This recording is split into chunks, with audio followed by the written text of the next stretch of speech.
No, no es una llamada a la rebelión, simplemente cuando desde el Gobierno de Extremadura, en el momento en que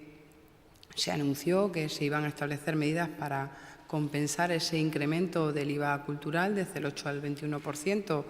y se nos acusó desde distintas esferas de que era imposible, pues porque no había competencias normativas para modificar el IVA. Dijimos, evidentemente, sabemos que no, pero hay mecanismos compensatorios por la vía de subvenciones que pueden atenuar el impacto del IVA en el sector por las consecuencias negativas que está teniendo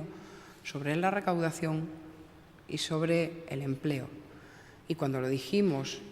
vamos a articularlo, aunque técnicamente pueda tener alguna dificultad, pero al final,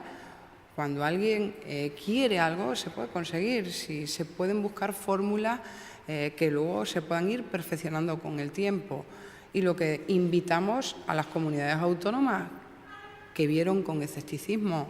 esta medida, pues cuando se ha puesto en marcha y que puede minimizar el impacto negativo de la subida del IVA en ese sector,